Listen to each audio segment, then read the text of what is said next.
In order to maintain the respect that comes along with the title of CPA, we must ensure that everyone earning this title is well equipped to perform quality work once they become practicing. Welcome to Rise and Stride, where we empower you to take your next step in an ever-changing business landscape. Here's your host, Denise LeDuc-Frimming, President and CEO of the California Society of CPAs. Hello and welcome to Rise and Stride, a CalCPA podcast where we dive into leading topics by bringing together diverse voices to empower you to take your next step. I'm your host, Denise LeDuc-Frimming, President and CEO of the California Society of CPAs. Today, I have the pleasure of having with me CalCPA member Michael Savoy, President of the California Board of Accountancy and of counsel for BPM LLP. Prior to joining BPM in 2021, Michael had been a shareholder at Combiner Savet for 25 years and a partner at Savoy Collin for 12 years. With over 50 years of experience in business-related accounting and tax matters, Michael has assisted numerous clients with litigation support, succession planning and exit strategies, tax planning and compliance, restructuring and financing debt. It's impressive, Michael. Very impressive. Thank you. Pleasure being here. Well, thank you for joining us today. And I first want to start out by thanking you for being a member of CalCPA for over 40 years. We just appreciate your dedication and your commitment to both the profession and to CalCPA. Thank you. I appreciate that. And I've had the pleasure of, being with you in person at 3 different meetings. And it's just been a real pleasure to get to know you. And I really look forward to our conversation today. Let's go. Let's go. Let's jump right in. So for those listeners who may not be aware, talk to us a bit about the role of the California Board of Accountancy and their consumer protection mission, because that's very important and top of mind, I know, to all of you. Well, the California Board of Accountancy is a state agency that regulates more than 114,000 licensees and firms that practice public accountancy in California. Our mission is to protect consumers, individuals, and businesses that rely on the services provided by CPAs in California, whether directly or indirectly. This mission is very important and underscores everything that the CBA does. The CBA's responsibilities include evaluating all California candidates to determine whether they meet the requirements to become licensed and issuing licenses to those that do. We also maintain continuing education requirements to ensure the competency of CPAs even after they receive their licenses, so that they will continue to practice in accordance with professional standards, keeping the quality level of the CPA profession very high. The CBA investigates complaints filed both by licensed individuals and those suspected of practicing without a license. And we take action when appropriate. That's a lot. It's a hefty mission for sure. Yeah, it takes over 100 employees at the CBA, and the board, we oversee those employees, and obviously 114 licensees. That is the largest constituency of 55 jurisdictions. That's impressive, very impressive. And I know your team, the 100, your leadership is very dedicated to what they do. And just being at the last board meeting, I could see the dedication really to all your board members and to making sure that the profession the consumers are protected and that there aren't bad actors, so to speak, that are out there practicing that shouldn't be. Very true, very true. The CBA earlier this year approved a new strategic plan for 2022 and 2024 and touches upon various issues from licensing to consumer service to emerging technologies. Can you tell us a bit, Michael, about that plan and what we may expect to see from the CBA over the next couple of years? Definitely. So every 3 years, the CBA reviews its strategies for fulfilling its consumer protection mandate and updates them to ensure that they are relevant and timely. It is an extensive process that begins with inviting our stakeholders to take a survey that gauges their opinion of the CBA by letting us know what we are doing well and what we could do better. I would like to thank CalCPA for their help in getting the word out about the survey, and everyone who took the time to give us their feedback by taking. The survey spurred valuable discussions and ultimately a document that will serve as a guide on our future policies, priorities, and goals to ensure that we are protecting consumers and serving licensees. In the plan, our values were updated to include diversity, equity, and inclusion of supporting and encouraging a variety of perspectives, backgrounds, and experiences that could benefit CBA operations to better meet its consumer protection mandate. We also increased focus on customer service this time around as we emerge from a pandemic, hoping to do the best we can for our stakeholders who need us.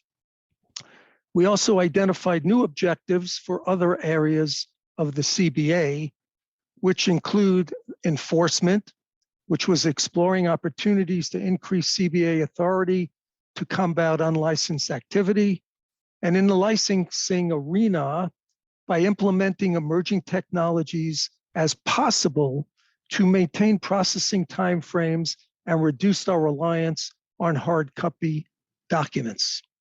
All in all, I believe that the new strategic plan to be an excellent document that reflects the collective goals and objectives of the CBA and will positively guide many of the CBA's decisions in the near future. It's the emerging technologies, I think, is top of mind for all of us, given how COVID accelerated really everything within the technology kind of arena. We all had to adapt quite quickly. So I know we're going through that at this point in time. And also just commend you on the customer service end, because it's when you're on that end and you don't have the service that you think you should, it's very frustrating. So I really commend you for looking at that as well. And DE&I, top of mind for all of us. So thank you for sharing that. Aside from being president, which I think this is your third tour of duty, so to speak. So thank you for that and for your dedication there.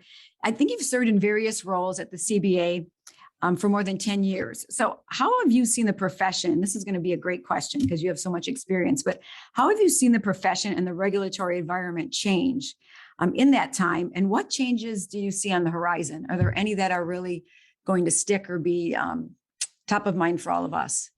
Well, there have been significant changes in the last 10 plus years, positive changes that I believe benefit both the consumer and the profession. One of those changes was the implementation of peer review for the accounting firms. As you know, peer review promotes quality of accounting and auditing services by ensuring that licensees are meeting professional standards and providing current methods and practices to consumers. Consumers get some type of assurance of knowing that the CPA firm they hire has successfully completed peer review and meets professional standards. Another landmark change was the transition to a single pathway to licensure, requiring 150 hours. This change also created new ethics education requirements that further underpin the need to ensure applicants for licensure understand and know how to face ethical dilemmas.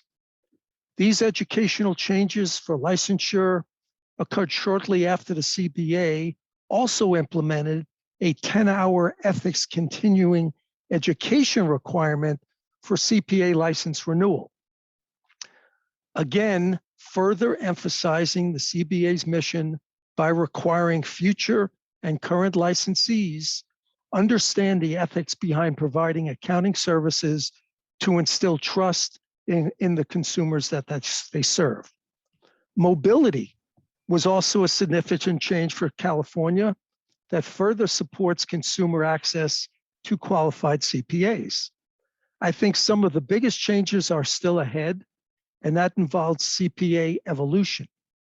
Information technology has become an integral part of practicing as a CPA, and updating the framework to ensure these skills and knowledge areas are tested and required for licensure will have a positive impact on the profession and be beneficial to consumers. These are just a few things that come to mind. There have been other changes in the profession and regulatory environment, both in California and nationally, that have occurred in those 10 years. But I am appreciative of the forward thinking that constantly occurs at the CBA, at CalCPA, with NASBA, and with the AICPA. Yeah, we're all working together closely, for sure, on the pipeline, mobility. I mean, that's all. We just talked about that when we were in Colorado Springs. So definitely a conversation we're all having. I think the trust that you mentioned is just really important. And I remember from my days years ago, from being in my accounting classes, always, in fact and appearance, that was just so important that there were those two key elements. And I carried that with me with wherever I went, because it just was, it's part of you as a CPA. It really is. Well, perception is the reality unless you can prove differently. So True. We have to be there, and we're the most trusted financial advisor and have to act accordingly. Exactly. You mentioned the CPA evolution and that new model where the technology is kind of the underpinning, and then there's the data analytics piece and a lot of some of the other technology that's coming into that. What do you see as, what excites you about that model? Or do you see as maybe some, I don't know, shortcomings as far as people getting up to speed, some of the students? Well, I'm pretty excited for the upcoming changes tied in with the CPA evolution. In order to maintain the respect that comes along with the title of CPA, we must ensure that everyone earning this title is well equipped to perform quality work once they become practicing. So the technology becoming such an inescapable part of life in the 21st century, especially when it comes to the accounting profession, it's the most imperative that all future CPAs have the working technology skills that will be necessary for them to succeed and meet the needs of their clients. And everything that we do is geared in that respect.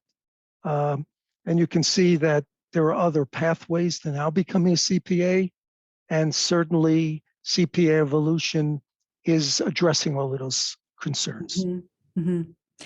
Even when I think about the audit and how that changed through the last 2 years, it's so different. I mean, it's still. I won't say baffles me, but obviously we've all adapted to doing audits from home rather than being at a client. But there was no other choices. Mm-hmm. It had to be made. Changes had to be made, and we have to keep up with those changes. Yeah, it moved fast. The last 2 years moved fast. It truly did. So maybe let's just shift gears a bit and related to licensure, talk to us a bit about the CBA's task force, CERT, that's reexamining the current attest and general experience requirements for licensure. And why is the CBA now taking on this reexamination, and how is the board, approaching the study? Well, I don't know whether you know or not, but California is one of very, very few states that still allows two different experience tracks to become a CPA. I felt it was time to dig in and determine whether this is still the course we should take in California. The CBA established the consideration of the CPA experience requirements task force, which you obviously talked about as CERT, earlier this year, and the first two meetings have resulted in really good, productive dialogue on the topic. I selected a 9-member task force, which consisted of 4 CBA members, split between the public and CPA members, 1 member representing the accounting profession, academia, consumers, NASBA, and a CBA advisory committee member with license obtained with general accounting experience.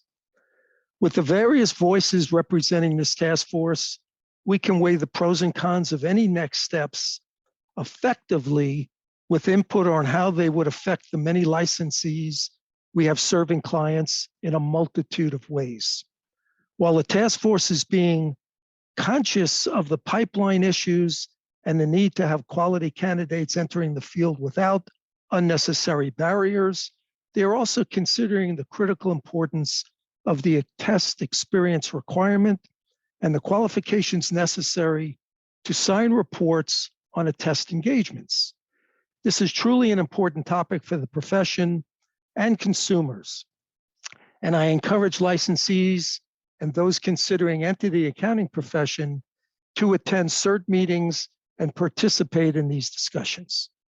It's a great invitation because I participated in the last one. And as you said, there's quite a variety, diverse perspectives that are shared and very thoughtful dialogue by everyone.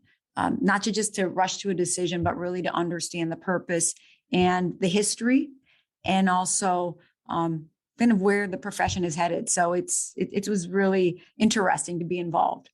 So that's a good invitation. Anyone who's listening, I would suggest you take Michael up on his offer because it's just good to listen in and to hear some of those different perspectives.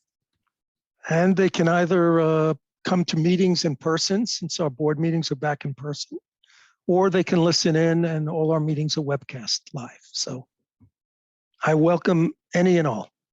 So there's no excuse for not being there. For sure.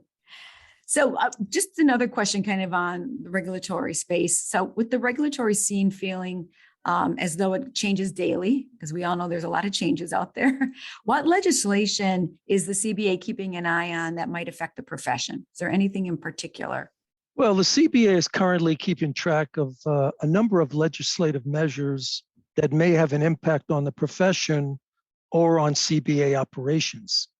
In an effort to promote diversity across state boards and commissions, Senate Bill 1387 proposes that by June 1st, 2023, the governor's office should convene a working group to discuss and make recommendations on the most effective way for all state boards and commissions to reflect the diversity that is represented certainly in the state of California. The CBA has taken a support position on this bill, which is currently with the Assembly Judiciary Committee. Another bill we are watching is Assembly Bill 1662. This bill would require boards to establish a formal process so prospective applicants can request a review to determine whether their prior criminal history would impact their ability to obtain licensing before they formally submit an application. It will be heard by the Senate Public Safety Committee, I believe, later this year. The May 2022 CBA meeting was the first in-person meeting in over 2 years. Previous meetings were held via teleconference, obviously due to COVID. A number of state bodies saw an increase in participation from members of the public during these virtual meetings. So Assembly Bill 1733, which the CBA also supports, would enable members to participate in future meetings either remotely or in person, effectively allowing the option to hold teleconference meetings permanently, which would be a significant change that could impact all state agencies that conduct public meetings. This bill missed a legislative deadline to move forward, but it is our understanding that the discussions are ongoing, so we should continue to monitor it as we move forward.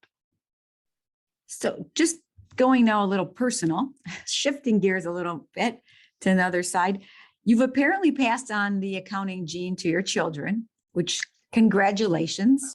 I kind of did the same, tried to, who are pursuing CPA licenses. So was it easy to set them on that career path? And what conversations did you have to have with them in order for them to keep moving forward? Well, I mean, it's interesting you should bring this up. I wouldn't say it was easy. But as a matter of fact, I believe they chose the career path they did because I purposefully did not mention it or get involved at all in what their career decisions would be. Growing up around the profession, obviously my children saw the opportunities for success and the lifestyle it afforded us and others who are successful in the field, and they naturally gravitated in that direction. And of course, I'm very proud of the decisions they've made and will continue to be their biggest supporter. But had I leaned on them or asked them to consider it, I think they just naturally would have went in a different direction. So the fact that I didn't do much about it was as surprising to me and my wife, but we're very happy that they went in that direction. They must have seen the work you did. And like you said, there's a lot of opportunity out there. We say it's unlimited, it's a 10-lane highway. There's a lot of different ways you can go once you have your CPA license. Well, it's the best professional license to have, because once you achieve a CPA, it opens up doors to many, many, many other avenues, as you said. And so, they're just enjoying it, working from home for almost 2.5 years now. I think it misses some of that interaction, but hopefully in the near future, they'll get back to working at clients and working back in their offices. Mm-hmm.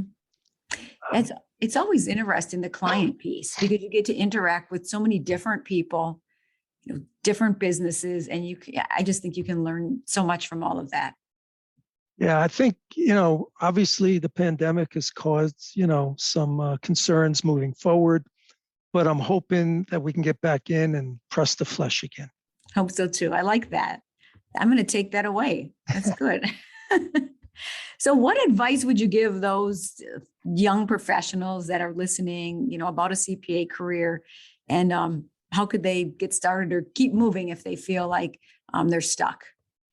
Well, first of all, I would say you have made an excellent choice in your career, but you need to see past the numbers. Being able to get out in the public and sell yourself at what you do, the ability to be a good leader is as important as the debits and credits. If you're good at what you do and apply yourself in your trade, you will be successful in the accounting profession. Right now, there is a big, and I underscore big, need to fill the next generation of CPAs. Whether this comes from younger people entering the accounting profession or even a career change for professionals in other occupations, society needs trustworthy individuals that they can count on to provide accurate financial services and advice. Well said, and a good segue to one of our closing questions, although I have one for you at the end. With the pipeline, with that flattening, with us looking at, a shrinking number of those entering the profession, we've been talking about how we can CalCPA and the CPA, how we can work together on the pipeline. But what other conversations has the CPA been having on the pipeline issues that are out there? Because it's big and we're all talking about it, NASBA, everybody. Well, the CPA definitely has its eyes on the issue of diminishing number of candidates entering the profession today. We're looking forward to a presentation that CalCPA will be making at our July CBA meeting on this topic. CBA staff is also gathering information about efforts already underway by NASBA, the Department of Consumer Affairs, and other entities to target the pipeline issue at the national and also state level. Once this information has been presented, the CBA will then determine what our next course of action can be, but we're not alone. We're not trying to reinvent the wheel. And as you also were present at the last NASBA meeting, it's a national concern. So everybody's trying to figure out the best way to attack it. And we're listening and trying to deal with it. So it is a big concern, and hopefully we can get to the reasons for and promote ways to get more kids to get into being CPAs. Mm-hmm. I think it's important what you just said. It's not reinventing the wheel. and listening so that we can all kind of move forward together. Because if we just separate and do things on our own, it's just not going to be effective. So Very true. so important to work together, which we look forward to doing as well. So just go Giants. I know you're a huge Giants fan. So just wanted to ask you, how many games do you go to per year, or what's your plan for this year? Well, obviously living in LA, it's a little more difficult, to get to see Giant games. I do have a client that has Dodger seasons tickets, so I'm able to go to Giant Dodger games. And I have some friends that live in San Francisco. So what we try to do is arrange a golf trip along with seeing a game or two in San Francisco. So, I'm trying hard to, root my Giants on. They're off to a tough start this year, many injuries, but I'm a diehard Giant fan from the day I was born. That's great. Well, your two passions, you work together on your golf and you're going to go see the Giants. That's perfect. Kill two birds with one stone. So I just, I enjoy it. So can't get any better than that. Can't. Well, I just want to thank you, Michael, for your time today, for, like I said, for your membership with CalCPA, for your mostly for your dedication and commitment to the profession. Just thank you for that. And we appreciate you getting your children into the profession and everything you do for us every day. So with that, go Giants and have a great summer. Thank you for having me. And I really appreciate giving back to the profession that has been really, really good to me. Rise and Stride is produced by the California Society of Certified Public Accountants. To learn more, visit calcpa.org.